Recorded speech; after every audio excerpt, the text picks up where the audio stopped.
పుణ్యక్షేత్రం భద్రాచలం వద్ద గోదావరిపై నిర్మించిన నూతన వంతెనపై రాకపోకలకు మోక్షం కలగట్లేదు. సారపాక వంతెన వద్ద అప్రోచ్ రోడ్డు మట్టి కొట్టుకుపోవడంతో ముందు జాగ్రత్తగా వాహన రాకపోకలు నిలిపివేశారు.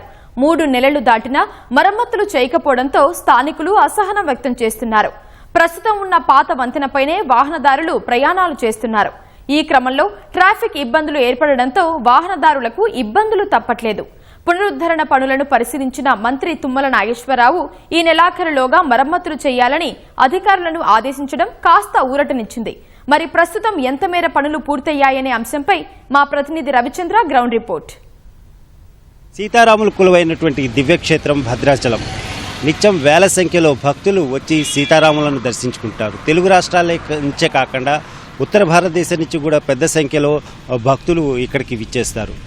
అయితే ఇలా వచ్చిన వారికి ట్రాఫిక్ కష్టాలు ఎదురవుతున్నాయి. అందుకు కారణం రెండో వంతెన మరమ్మతులకు గురవడమే. 2 ఏళ్ల క్రితం అందుబాటులోకి వచ్చినటువంటి రెండో వంతెన ఆ సంతోషం ఎక్కువ కాలం లేకుండానే మరమ్మతులకు గురైంది. ప్రధానంగా సారపాక భద్రాచలం పట్టణం మధ్య నిర్మించిన ఈ రెండో వంతెన సారపాక దగ్గర అప్రోచ్ రోడ్డు మట్టి కొట్టుకుపోవడంతో దీని మీద వాహన రాకపోకలు నిలిపివేశారు. దీంతో మొదటి వంతెనే దిక్కైంది. మళ్ళీ యథావిధిగా 3 నెలల నుంచి కూడా మొదటి వంతెన మించే రాకపోకలు సాగుతున్నాయి. 3 నెలలైనా కూడా బ్రిడ్జికి సంబంధించినటువంటి మరమ్మతు పనులు చేపట్టకపోవడం భక్తులను వేధిస్తోంది. ప్రారంభం నుంచి కూడా అంటే ఈ 2 ఏళ్ల క్రితం వినియోగంలోకి వచ్చిన నాటి నుంచి అలాగే నిర్మాణంలో కూడా చాలా బాలరిష్టాలు ఎదుర్కొనే. ప్రధానంగా నిర్మాణం సమయంలో గడ్డర్ ఒకటి కొట్టుకుపోయింది. ఆ తర్వాత 2 పిల్లర్ల మధ్య సమస్యలు వచ్చాయి. అలాగే ఒక బీమ్ సంబంధించి పగుళ్ళు ఏర్పడ్డాయి.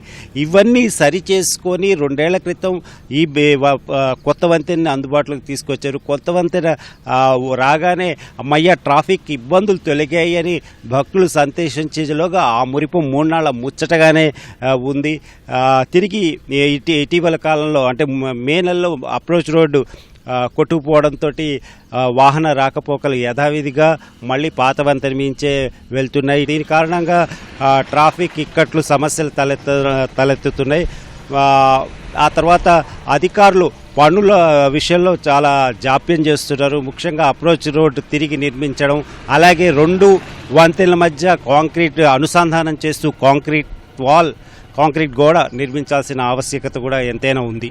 వ్యవసాయ శాఖ మంత్రి తుమ్మల నాగేశ్వరరావు ఈ అప్రోచ్ రోడ్ పనులను అలాగే వంతెన నిర్మాణ పనులను పరిశీలించారు. అలాగే సాధ్యమైనంత త్వరగా ఈ పనులన్నీ పూర్తి చేసి వంతెనను అందుబాటులోకి తీసుకురావాలని అక్కడ ఉన్నటువంటి అధికారులను ఆదేశించారు. అయితే ఈ నెలాఖరులాగా పనులు ఖచ్చితంగా కావాలని మంత్రి తుమ్మల అధికారులను ఆదేశించారు. మరి ఇప్పటికైనా ఆలస్యం కాకుండా త్వరగా పూర్తి చేయాలని భక్తులంతా కోరుకుంటున్నారు. ఎందుకంటే సంవత్సరాంతానికి వైకుంఠ ఏకాదశి ఉంటుంది. అలాగే వచ్చే సంవత్సరం పుష్కరాలు ఉన్నాయి. గోదావరి పుష్కరాలకి పెద్ద సంఖ్యలో భక్తులు పోటెత్తుతారు భద్రాచలానికి.